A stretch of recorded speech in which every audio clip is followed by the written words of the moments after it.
21st Precinct, Sergeant Rosen. What happened to it? Was it stolen? Yeah. Yeah. Well, where'd you keep it? You are, by transcription, in the muster room at the 21st Precinct. How long? The nerve center. A call is coming through. You will follow the action taken pursuant to that call from this minute until the final report is written in the 124 room at the 21st Precinct. Well, I'll tell you what you'd better do. You'd better come on into the station house, make a report of it. No, you'd better come right away. Okay. Yeah. 21st Precinct. It's just lines on a map of the city of New York. Most of the 173,000 people wedged into the 9/10 of a square mile between Fifth Avenue and the East River wouldn't know if you asked them that they lived or worked in the 21st. Whether they know it or not, the security of their homes, their persons, and their property is the job of the men of the 21st Precinct. The 21st. 160 patrolmen, 11 sergeants, and 4 lieutenants, of whom I'm the boss. My name is Cronin, Vincent P. Cronin. I'm captain in command of the 21st Precinct. I was doing day duty, 8 a.m. to 6 p.m. After I turned out the platoon and the men marched out the front door to take over their posts, I walked through the back room and out across the iron grating to the smaller building in back of the station house, where the detention cells are located. There I found Patrolman Bailey, the station house attendant, cleaning up. The doors of all 6 cells were standing open. There had been 4 prisoners held over during the night, but at 7:30 a.m., the patrol wagon had come by the station house to take them to court. With Patrolman Bailey walking a step or two behind me, I conducted an inspection of the cells to see that they were clean, supplied with paper drinking cups, towels, and so forth. After I completed this inspection, sector car number 3 came by the house for me. I went out on patrol of the precinct.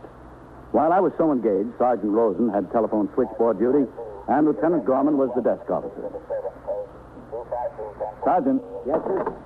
Give me the communications bureau on here. Yes, sir. 21st Precinct, Lieutenant Gorman. Sick report, CB. Patrolman James Rios. R-I-O-S.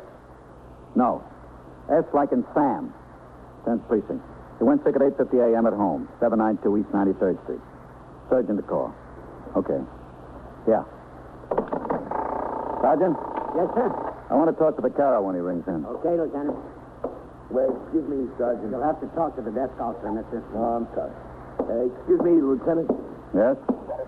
I'm John Froud. I own the package store at 284 East 75th Street. Oh, yeah, Mr. Ford. What can I do for you? Well, Lieutenant, I got a license to keep a gun in the store. I had 3 stick-ups since I've been there. I got this license. Yeah, what about it? Well, the gun is gone. Disappeared. Well, what do you mean, disappear? Well, it's gone. I don't know. It disappeared. Well, how could the gun just disappear? You think it was stolen? I don't know. It's gone. Nothing else was taken. Well, where did you keep it? Well, I got wines on one side and liquor on the other. In the middle is this little counter with the cash register and wrappings in a drawer right under the cash register. When did you miss it? Last night. I went to get something else out of the drawer, and I saw the gun wasn't there. Well, why didn't you report it then? Well, I thought maybe my wife would know where it was. Maybe she saw it, or my son. I looked all over the store, and when I got home, I asked my wife. She didn't see it. What about your son? Well, he wasn't home yet. I fell asleep, and I didn't see him until this morning. He didn't know anything about it. Sergeant? Yes, sir? Put a call out for the skipper, will you? Okay. I don't know what could have happened to it. I got no idea. How long have you had this gun? 21st Precinct, Sergeant. Well, let's see. State one, call the It's about 21st, will you? 3-4 years ago. Just a license to carry or just to possess on the premises? Possess on the premises. All right, Mr. Proud. You wait right over there, huh? I'll put a radio call out for Captain Cronin. He'll come in and talk to you about it. Well, can I get back to the store? My wife is there, and she has to go someplace. Her sister is in the hospital. No, you'd better wait for the captain, and also for the detectives to come in. Well, I could come back this afternoon. He'll want to talk to you now, I'm sure of that. All right. I guess I better wait. Yeah, I guess you'd better. Section 1897 of the Penal Law of the State of New York, otherwise known as the Sullivan Law, is perhaps the most stringent and strictly enforced law relating to weapons in the country. A license to carry or possess a firearm that may be concealed on the person is extremely difficult to obtain. Applicants for such license are carefully investigated and personally interviewed by both the precinct commander and the detective squad commander. The loss of a pistol by a licensee is a serious matter. and the manual of procedure requires that an immediate investigation be conducted by the precinct commander. When the radio call was put out for me, I instructed my operator, Patrolman Fowle, to stop at the nearest call box. I rang into the station house, and Lieutenant Gorman informed me of the particulars. I told him to have Mr. Froud wait. When I arrived, Lieutenant Gorman handed me the file copy of the LD-80, the application for a pistol license. And I took the liquor store owner, Mr. Froud, into my office, where I began to question him. Crazy. I don't know. It's just plain crazy. How can it disappear like that from nowhere? Well, we know it didn't just walk out by itself, Mr. Froud. Yeah, that's a cinch, Captain. You kept the gun in a drawer in the counter under the cash register. Yeah. Mm-hmm. How long you been keeping it there? Well, since I got it. Your license was first issued January 23rd, 1953. That's how long, yeah. Ridiculous, the whole thing. Guns an S&W 38 Terrier, blued finish. Yeah, yes. Did you get the drawer locked? Well, I locked it when I closed up the store at night, Captain, but, well, when the store was open, I didn't lock it, because what would be the sense of locking the drawer if suddenly I needed the gun? I was stuck up there 3 times, in 10 years. Who knew when it was going to happen again, man? Mm-hmm. When did you last see the gun? Yesterday morning when I opened the drawer, when I unlocked it. You're positive it was there then? Oh, yeah. Yeah, I keep in there also my bank books, deposit slips. I saw it in there when I went to get them out. And when did you miss it? Last night, 10 o'clock, when I closed it. You had no occasion during the day to go to the drawer, see whether the gun was in there? No, sir, no. No occasion. How many employees do you have, Mr. Froud? Employees? Yeah. Well, he's not really what you'd call an employee. Who's that? Joe. Joe who? Joe Aguada. He's the fellow that comes in every morning. He sweeps up, he unpacks some goods for me. And when I got a delivery in the neighborhood, he makes it. He does the same thing for Delicatessen around on 3rd Avenue. Cleans up, makes deliveries. We sort of, we share his time, half and half, like. How long has he been working for you? Oh, a long time. I don't know, 3, 4 years. Did you ever miss anything out of the store prior to this? Nothing, no. Not a thing. I don't think Joe would do anything like this. Did he know you had a revolver on the premises? Well, it wasn't any secret, Captain. I didn't go out of my way to tell him, but it wasn't any secret. Was he in the store yesterday between the time you saw the revolver in the morning and when you missed it at night? Yep. Yeah, several times. He was in and out all day. Were you able to observe his actions on each of those occasions? Well, I didn't see him do anything suspicious, if that's what you mean. No, I don't think he'd steal anything, Captain. I really don't. You have any other employees? No, sir, no. Nobody. You're open from about 10 a.m., 10 p.m.? Yeah, about. Were you there all that time? No, I live on 75th on the other side of 2nd Avenue. My wife comes for about an hour when I go home to eat luncheon, and then she comes again at supper time. Mm-hmm. You say your son helps you out in the store once in a while, too? Yeah, once in a while, Captain. He goes to CCNY, and he's in the store maybe, like 1 night or 2 nights a week. So Ella and I can eat supper together, maybe taking a picture, something like that. What's the boy's name? John, too. We call him Bud. Was Bud in the store last night? He was there, yeah, for a little while. When I came back from supper, he was there with Ella, my wife. Do you think your son might have taken it? No. Well, why should he? Well, you thought he might have last night. Who said that? I didn't say anything like that. Mr. Froud, you said the reason you didn't report the gun missing last night was that you went home to talk to your wife and your son, to ask them if they saw it. Yeah, I know. But Now, your wife said she didn't, and your son wasn't home when you went to sleep. Oh, I didn't think he took it. I had to ask him, no. Before I went off half-cocked. Did you ask him?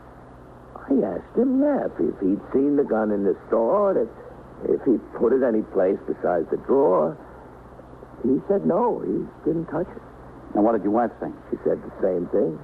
She didn't touch it. This Joe Aguada... Aguada. Where's he live? East Harlem, 126th Street, I think. But he'd be around the neighborhood of your store or the Delicatessen this morning. Yeah, he's supposed to be. Did you see him this morning? No, not this morning. Isn't he supposed to come in, clean up the store? Well, I didn't go to the store this morning yet. My wife went to the store. Yeah. Excuse me. Sure. 21st Precinct, Captain Cronin. Lieutenant King is ringing down for you, Captain. Okay. Yes, sir. Captain, Yes, Matt. Lieutenant Gorman says you have the man whose gun was stolen in there. That's right. You want to talk to him? Yes, sir. I'll be right down. Okay, Matt. Mr. Froud, I've asked the commanding officer of the 21st Detective Squad to come downstairs. For me? Well, you've got a gun. Can't be accounted for. We've got to presume it's been stolen. But I don't know who would steal it. And that's partly a matter of who had access to the drawer, isn't it, Mr. Froud? Well, I guess so. Yeah. Do you know anything about this Joe besides the fact that he's worked for you in the delicatessen for around 3 years? No, not much. No. Is he married? I think so, yeah. You know whether he's ever been in trouble with the police? Not since he's been working for me. At least I don't think so. He's been pretty reliable. How much you paying? Well, he gets $22.50 from me and $22.50 from the delicatessen, plus tips on the deliveries he makes. How old is your son, Mr. Froud? But, well, he's 21. He's going to be 22. In City College. Yeah. Pre-med, he's taking. Bright boy, real bright boy. He was in the Army 2 years. That's why he's a little late in school. But he's going to make a fine doctor. Real fine doctor. He's going to school on the GI Bill. Yeah. He just got in under the wire, just by a month, 6 weeks like. How are his grades at school? He didn't steal it, Captain. Not, but I don't want you to accuse... I'm not accusing Well, he anyone, didn't Mr. take Froud. it, I'm telling you. All right, we'll make sure. You don't have to make sure, I'm telling you. I just don't want you thinking he did because he did. Mr. Froud, apparently you're the one who thinks he might have. Seems to be on your mind. No, he didn't, I'm telling you. You were suspicious enough to want to talk to him before you came I here. just wanted to ask him if he'd seen it. You having any trouble at home with Bud, No. Mr. Froud? No, well, I mean, he's a boy, you know, he's a boy like any other boy. He's got ideas. 21 years old. He's been in the Army. It's not much of a boy anymore. What makes you think he took the gun? I don't think it. Now, look, Mr. Froud, if he has got it, you better help us get it back from him before he gets in worse trouble. What kind of trouble? The kind of trouble a gun can bring. Do you think he took it? Yeah, I think so. But I don't know. He says he didn't, but I think so. Now, why do you think he took it, if he did? Who knows why? Who knows why he does anything? Why he wants to quit school? Why he wants all kinds of money? Why he wants to get married? Who knows why a kid does anything? Well, maybe we'll find out. Because theft of the revolver was suspected, Lieutenant King assigned one of his detectives to go to City College and get the son out of class. In order to pursue my investigation, I instructed Sergeant Rosen on telephone switchboard duty to have a car come by the house for me. When it arrived, Mr. Froud and I got in. I told the operator, Patrolman Mercado, to drive us to the liquor store on East 75th Street.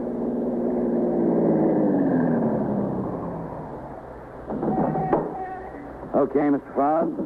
Now, something like this. Oh, wait here, Mercado. Yes, sir. We don't know that it was him, Mr. Froud. Who else? Joe wouldn't do anything like that. I just know he wouldn't. Well, somebody could have walked in the store. When? Oh, Captain. Yeah? Please, don't say anything to Ella yet. It'll be bad enough when she finds out. When we're positive. All right, Mr. Froud. 12 hours a day I spend in there with four walls. I didn't want anything like that for him. It's my ambition he should have a profession. Come in, Captain. Yeah, thanks. Hello, Ella. John, hello. Any business? A little, not much. This is Captain Cronin. This is my wife, Ella. Mrs. Froud? Glad to know you. Well, Well, what? Nothing. This is the drawer, Captain, right here. You see. Mm-hmm. This is a very serious matter, Mrs. Froud. If a dangerous weapon like that gets in the wrong hands, it causes a lot of trouble. I know. Nobody knows better than me. I realize it. What time were you in the store yesterday? Why? Ella, answer the questions. Don't ask them. Well, I was here when John went to lunch, and I was here when he went home to supper. At lunch? What time was that? What time, John? About 12:15, 12:30. About 12:15, 12:30. Anyone come into the store during that time? One or two customers, maybe.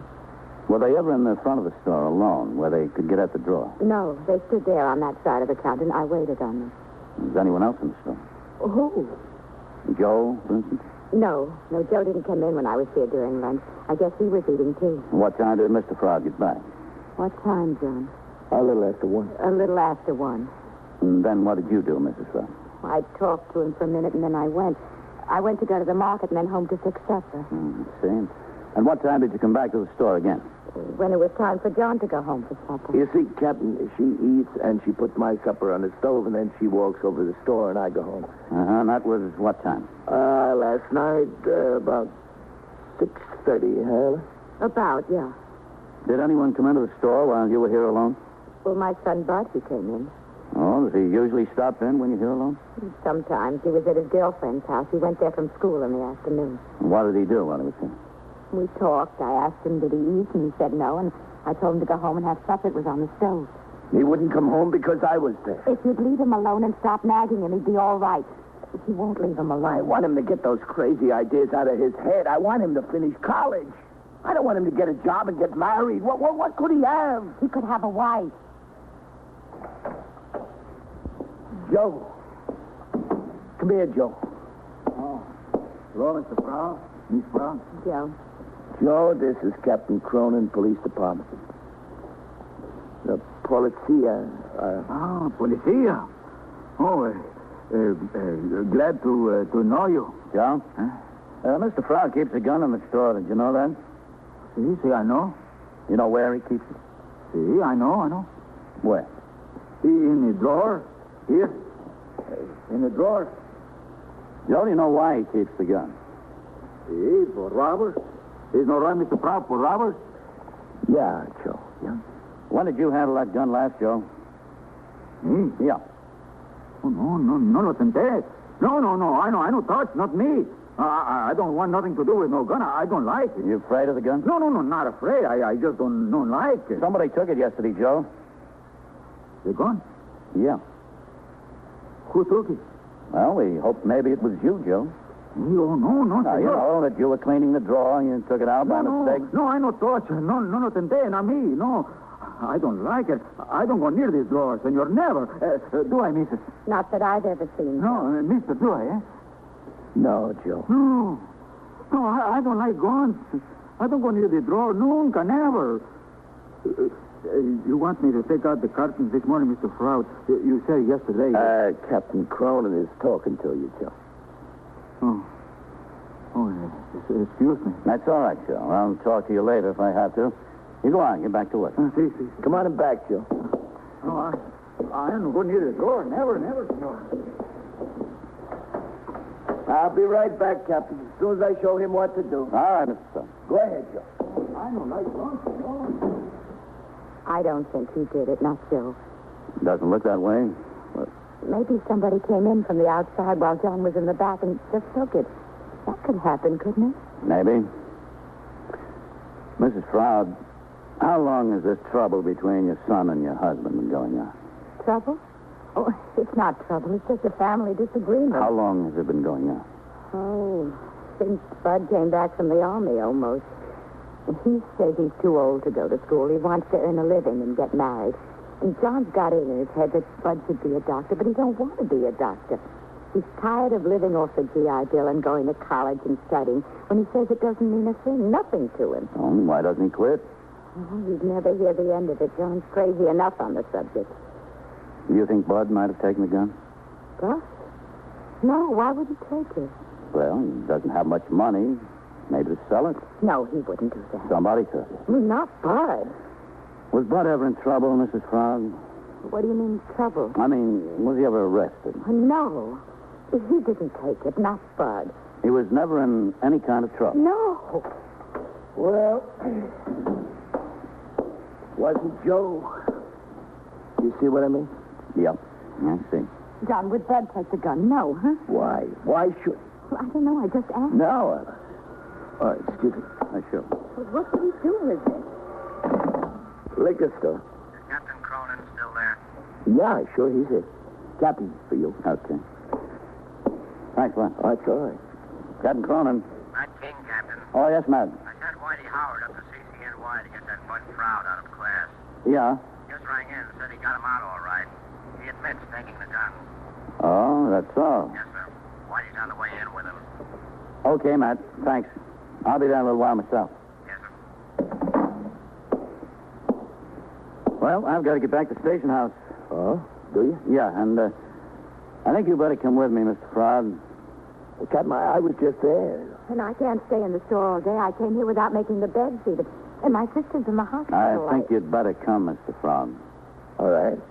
Ella, I'll come back as soon as I can. All right. Have Joe sweep out in front as soon as he gets through, huh? Bye, Mr. Froud. Goodbye.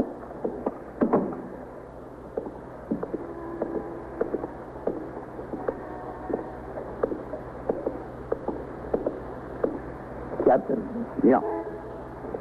what is it? Did Bud take the gun? Yes. Why? Why would he do such a thing? I don't know. I tried to do the best for him. Make something out of him. I spent my whole life trying to do that so he could get someplace. Well, maybe it's a good thing he didn't get too far.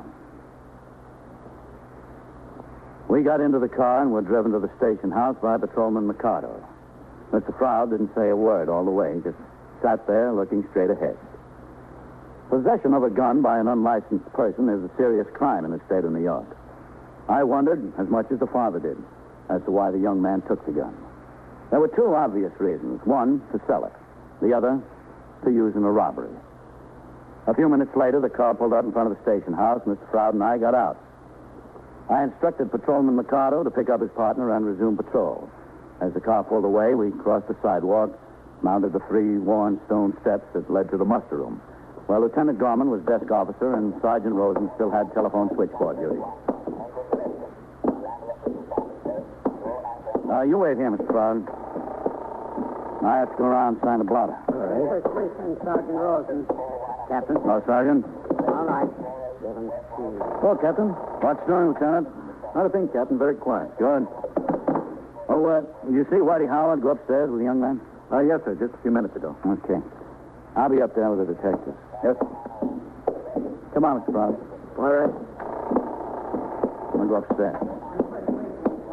Is that where they have him? Yeah, he's up there. I don't understand what's got into him. No, right ahead, Mr. Froud. Just don't understand. We struggled, we worked. What do we do it for him? To take a gun to hold up somebody? Now, we don't know that that's the reason. Chum, what other reason could there be? No, that's it. He never should have got that gun. Not if I had 40 stick-ups. If he'd wanted one, he'd have got one someplace. You can be sure of that. There he is, in a little office. All right, now, Froud, take your time. Matt? Come in, Captain. Go ahead, Mr. Froud.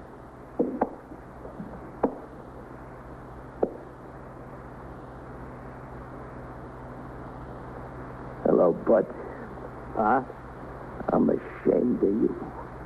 I'm so ashamed of you, I can hardly look at you. It's bad enough to steal, but to steal from your own father and a gun. What are you trying to do to me? Didn't you eat my heart out enough since you got back from the army? What are you trying to do to me now? Kill me, huh? You've got it all wrong. I got it terrible. I got it lousy. That's how I got it. Listen. Don't touch me. Leave me alone. I didn't steal the gun. You didn't? No. What did you do with it? I took it out of the drawer and hid it in a case of wine on the floor by the window. Why did you do that, Bud? Because he's been carrying on about my wanting to quit school and wanting to get married. He's been carrying on like mad. You're not going to quit. I quit already, Pa, today. And I got married last week. No, you didn't. Yeah, I did. I was going to tell you and Ma last night in the store, but I lost my nerve. I didn't know what you'd do or what you'd say, and that's why I hid the gun. I didn't want it around. You thought that I would do something with the gun? That I'd be that crazy to kill myself? I just didn't want to take the chance. Oh, but how could you think that? I know I've been a little... You got married, huh? Yeah, last week at City Hall. I'm sorry, Pa, we didn't want to keep it a secret, but I wanted to get it done. I wanted it my way for a change. My way. Well, you're right. You're right to do what you wanted to do. But I'm glad for you. I'm very glad for you. Captain, what can I say? I caused you so much trouble. We've got plenty of real trouble around here, Mr. Frog. This kind of trouble I like.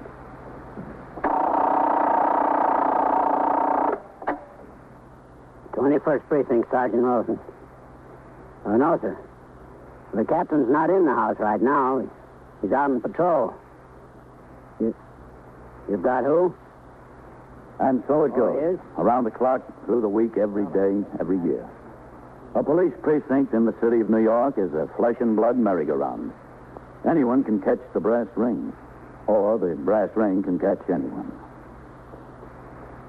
21st Precinct transcribed. A factual account of the way the police work in the world's largest city is presented with the official cooperation of the Patrolmen's Benevolent Association, an organization of more than 20,000 members of the Police Department, City of New York. James Gregory in the role of Captain Cronin, Ken Lynch as Lieutenant King. Featured in tonight's cast were Santos Ortega, Jack Orison, Bill Zuckert, Martin Newman, Ralph Camargo, and Ethel Everett. Written and produced by Stanley Niss. Art Hanna speaking.